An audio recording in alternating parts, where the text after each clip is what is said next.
Okay,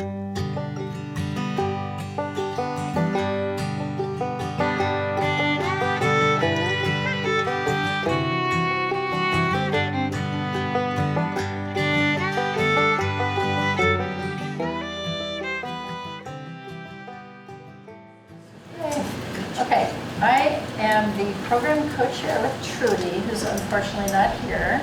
And Trudy and I both have been enjoying stopping by the Houlden's farm stand. And we have Ruth Houlden here tonight. Many of you know her farm is located just into Grafton on the corner of Old Westborough Road and Wesson Street. She's lived there for 62 years. In 1954, her husband, Charles Houlden, purchased the land from Mr. Phil Livingston. And the land was previously used as a dairy farm since the 1800s. In 1961, Howard and Ruth married and moved to Westborough, from Westborough to the farm and built the family home. And while raising 4 children, Ruth decided to start a backyard garden. Since there were only a few TV stations then and no video games or internet, her children were perfectly happy to sell the extra veggies from the garden out at the road. And when the garden grew, they decided to use their old milk building, the milk storage building, which is out at the road. Called the milk house, right? It was larger as a shop to sell the produce from. So ever since then, there's been a wonderful local produce shop right at the road there. Today the farm is still on 50 acres of beautiful hillside farmland. They open daily from Mother's Day weekend when they have available bedding plants, hangers, veggie and herb plants ready to be put in the ground. And from June through the summer, they sell their fresh vegetables, and then corn, pumpkins, squash, gourds, and leaf vegetables through November 1st. So they're still open today, and there are plenty of people crowding in to buy products like, you also sell, well, I'll let you tell them. We sell lots of things. Then they reopen the last week in November through December 23rd to sell Christmas greens, wreaths, and roping. And besides growing and selling fresh flowers and organic foods, the farm has a variety of family-friendly attractions. They have goats, playground, farm animals. If you haven't been there, it's a fun place to go and see. And seasonally, they have pick-your-own fruit also. There's also a fall pumpkin patch. And they have had a corn maze in the past. And in June 2021, they opened an eating area for the public called the Sunflower Shanty, where they have beer on tap. Oh, I'm sorry. I think they have only canned beer now, correct? Only canned beer this year. And food that's mostly provided by their farm offerings. Sandwiches, smoothies, salads, and good things to eat, usually on weekend evenings. Let's see. So it's a great place to bring the kids, buy fresh local produce. And Ruth tonight is going to tell us about the joys and challenges of being a small farm producer, and also the benefits of buying local produce as opposed to food that's grown far, far away in factory-style farming. And also, as she starts to speak, I'm going to be putting some popcorn on your tables, and this is made from corn that they grow on the farm. It's popcorn corn. So as she speaks, if you don't already have water, feel free to go to the back and get yourself some water, or you can wave to me and I'll bring you some. Ruth, you want to come up?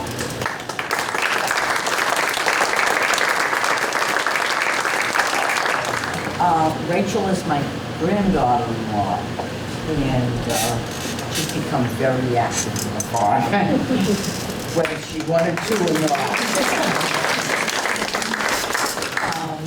I guess I would say the children did start it, and they really started because they were bored. You all had bored children, I'm sure. They wanted to know if they could take some of that produce and put it out front. And we grew from a very small TV tray and a little red wagon to then the men built a little pitched roof place that was probably no wider than that. And I said, we need more. So they flipped it around, made a double one. And I said, now we really need to build it. And my husband said, you'll never fill it. Well, if anybody's come, we fill it. And I would like to talk a little about freshness of food. I think I had a gentleman in today who came for apples. He said, my wife knows I love apples. She gave me an apple and it had a sticker on it. And he said, it comes from New Zealand. How long does it take to come from New Zealand? He came up and got a lot of apples. And he says, I'm going home. We're going to have real apples. Our apples come out of Sterling. We do not grow apples. We do just basically vegetables.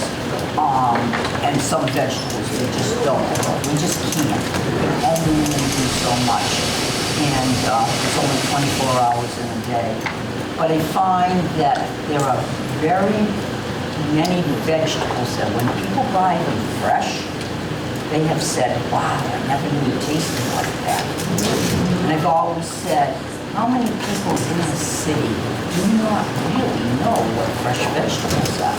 They go to the grocery store, they see it, they believe it, it's fresh. And it's truly not. Much of those things are quite old by the time you get them. And you've lost your nutritional value. It only lasts so long, even fresh vegetables. But usually ours move fast enough that it's not a problem. We're picking every day and we have lots of good fresh vegetables. And the other people that we get things from, it's always fresh. The apples come out of Sterling and about every 10 days we get apples from them. Because we can't keep apples. And we usually buy these peaches for people that come to the stand, and there were no peaches this year. Simply because the train came through at 10 below zero, and it took out all the stone fruit was gone. And we tried buying peaches. Pretty tough, pretty tough. Even the best of them were tough, so we sure hope that Bill doesn't have it and the rest of the butcher growers don't have that. But for the vegetable farmers, it was a very tough year also. Water, water, water. That's all we can say. We watched the plants die in the field because July had 17 rainy days, no matter whether it was an inch or an eighth of an inch. 17 days that were wet. People lost all their tomatoes, they lost their pumpkins, they lost basically pretty much everything. We were saved because Rachel, they have a large hoop house, and they were experimenting about planting some tomatoes in there, and they planted them in the field also. But the ones that she put in the greenhouse, oh, they flourished. They didn't get any rain on them. They didn't get blight. She had to water them, but she's still picking. Today, she went down and she said, not many left, but they're still growing, she said. So we found out that was quite an amazing thing for us to realize, too, that greenhouses, no spray, didn't have to spray them. You know, there's a lot to be said. So I think they'll probably next year maybe put 2 plantings in it. It's a very big greenhouse, so I think they might divide it out. So we're still picking, but we wish we could pick a lot more because there's no frost. So I guess I would say to you that the fresher you can eat, the more local you can eat, the more healthy you can eat. It's just the bottom line. My parents both came from Canada, lived on little farms, and came young. And then my parents married and moved to Westborough, to a little farm, and I grew up on a little farm, but we had everything. We had everything. There were no preservatives. They weren't spraying everything down or trying to can it up and keep it for 10 years. And so it's very, people just don't realize what's done to the food that they put in your mouth every day, because you can't see it. You can't see preservatives, but they're there all over the place. I'm going to tell you a little story. I had a customer, and I had her daughter in Girl Scouts, and she was a date checker. She went around to stores checking the expiration dates, and I guarantee you, there's people here that remember there were no expiration dates on cake mixes and stuff, and then all of a sudden they started coming because they were warehousing them so long that they did that in order to. So she was a date checker, so she came in and I said, well, where are you going today? And she said, I'm going to CVS's. I said, you're going to CVS's? That's not food. She said, I'm doing chocolate bars. Doing chocolate bars? She says, by the time we finish this conversation, we'll probably never eat another chocolate bar. So she says, how long do you think a chocolate bar from the time it's made until you eat it is still good? So I says, I bought those from Eden, those little ones that I made my own chocolates. I don't know, a couple of years? Oh, she keeps going like this. 3 years? Oh no, come on, you gotta do more. She goes, so I says, 6 years? She says, no, keep going. I says, oh, come on. 10 years for a plain chocolate bar because they put preservatives in it to keep it 10 years. I looked at it and I says, no, it's true. And if they have nuts and raisins and other stuff, it's only 3 years because those things, they really kind of can't control. So that was my first real introduction to preservatives. And we know how long broccoli lasts. You cut broccoli. If anybody grows fresh broccoli, it's a few days and you've got little yellow flowers on it. How come we don't get it in the grocery store with little yellow flowers when it comes from California? And it takes more than 4 days from California to warehouse to the grocery store back room to pull it out. And it doesn't get any little yellow flowers. It's a lot to be thought about. They put preservatives on it and stop it from blooming out. Because it will turn yellow. Won't it, Rachel? We'll put it out in the stand, and I try to check all the time. By noontime, you can see it was green in the morning. At noontime, it's getting that little yellow haze over it. It's getting ready to flower up. That fast. And we probably keep it 4, 5 days, that's it. So you can't plant a lot at once. You have to keep planting consecutively so you won't be throwing it away. And we do throw it away. I'll tell you we throw it away. But the grocery store doesn't have to throw it away.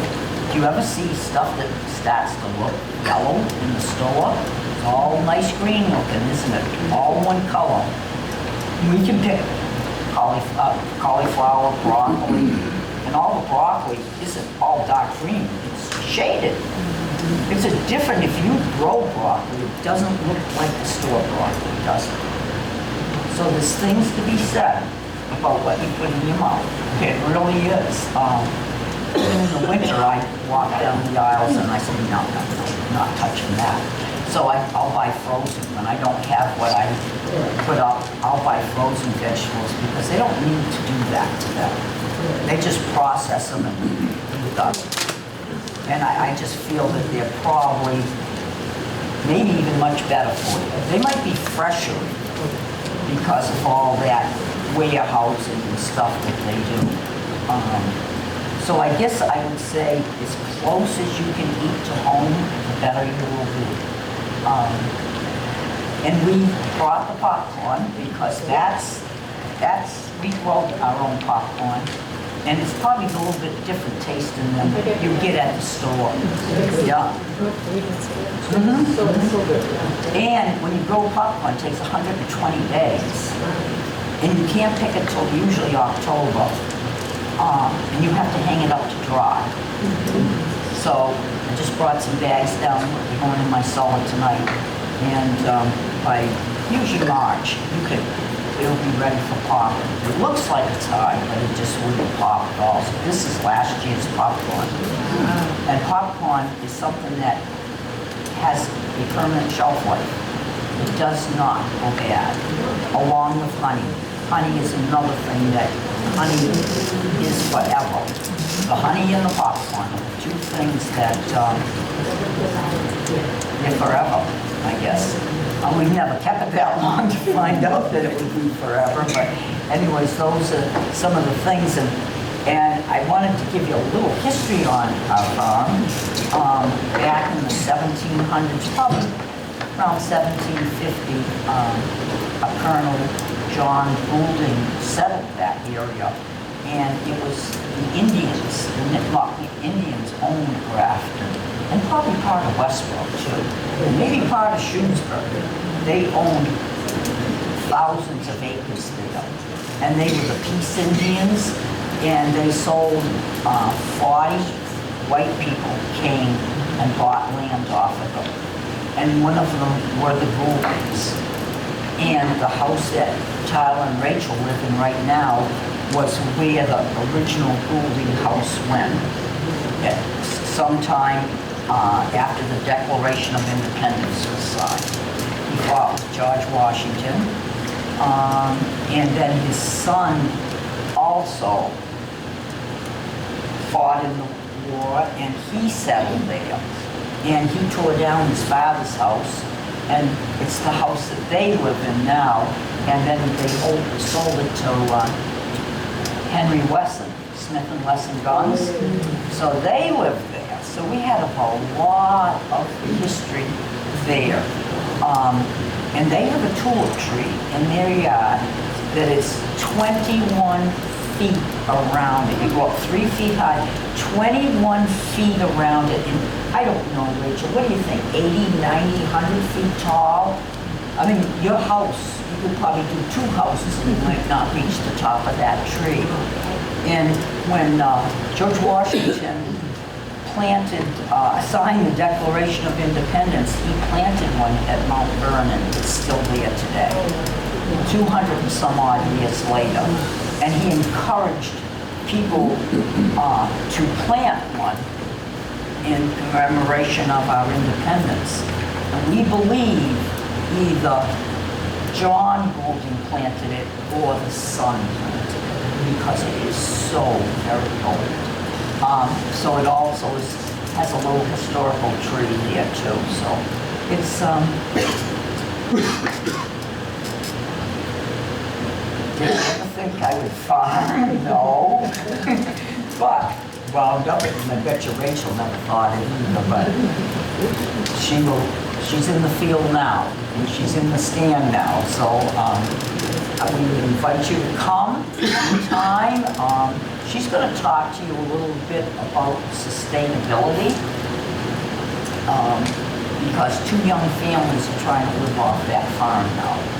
And there's no way that it's going to happen on that vegetable farm. So they're looking to expand other avenues so that the 2 families will be able to stay there and be able to keep the farm. All right.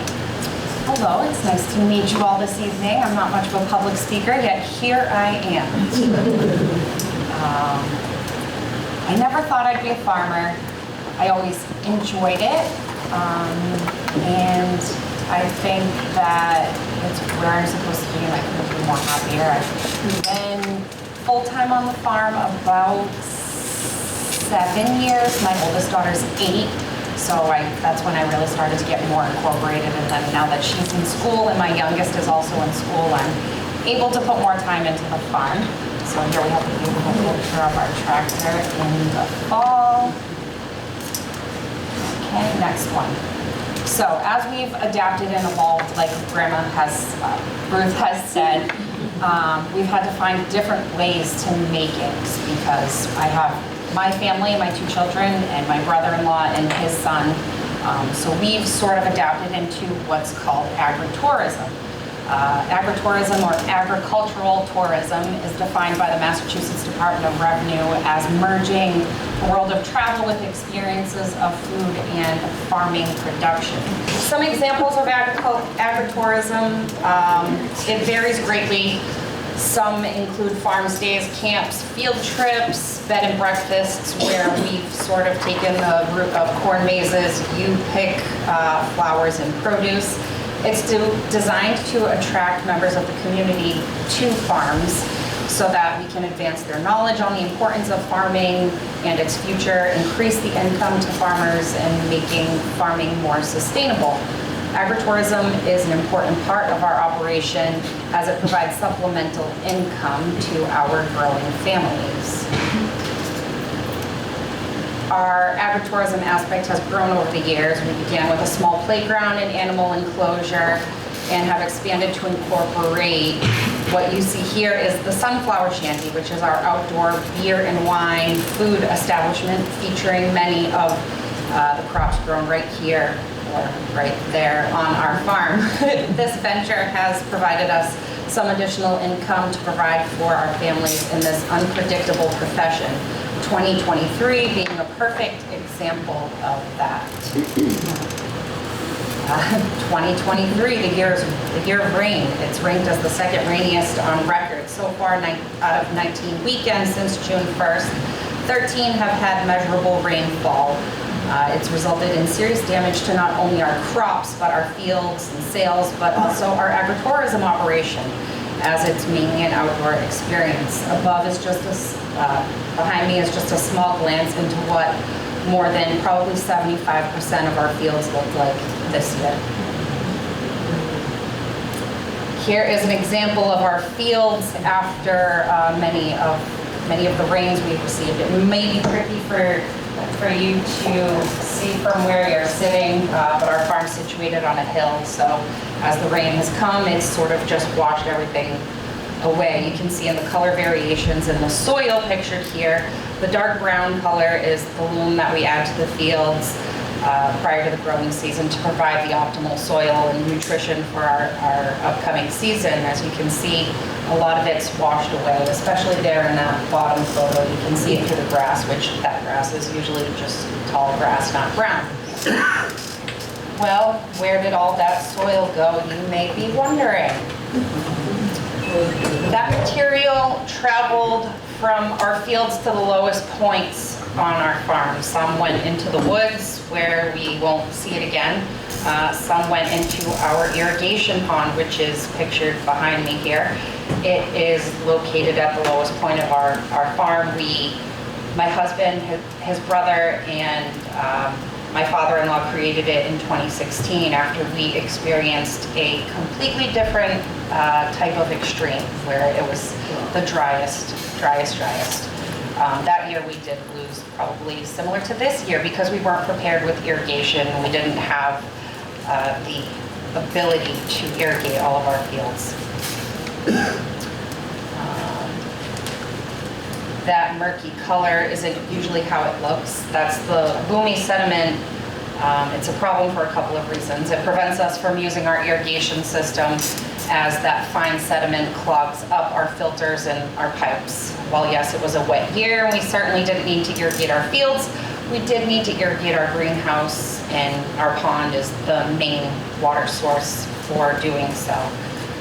Moving forward, probably I suspect early spring, we'll need to dredge out the bottom of our pond because that will also clog up the natural refilling process of our pond, which would result in it looking something like, okay, I'm getting ahead of myself here. I definitely shouldn't be smiling here in this photo because not only did we lose crops and the loamy material we put in our fields, we developed large holes during the heavy rainfall. These photos were taken in a field that's located what's called a diversion trench. A couple years back, funded by the National Resources and Conservation Service, we created this diversion trench with the intent to prevent what you're seeing here, prevent erosion. However, I don't really think any type of construction could have prevented anything from this year. Okay. So just an example between the difference from last year and this year. On the left is August 8th, 2022. On the right is August 8th, 2023. In the corner, I don't think you can quite see it here, but in the corner of the left photo is our pump. This pump sucks the water from our pond via 12-inch underground pipes, and it sends it to about 6 different fields that we have. We have 6 hydrants that we connect hoses, overhead sprinklers, and drip lines to irrigate our fields. So again, back to that, we couldn't use it runs all the way to our greenhouse as well, so we couldn't use this pond this year for our greenhouse. And then just to wrap things up here, in conclusion, it's important to remember that farms are quickly disappearing as the work farming entails and the small profit margins make it difficult for farmers to continue. As the need for housing increases and the price tag on open land increases, it's no wonder that farmers are forced to sell their land in order to make it all work out. It is our goal through agri-tourism and continued education of the community that we will make it to the next generation of our farmers. Thank you for your time this evening.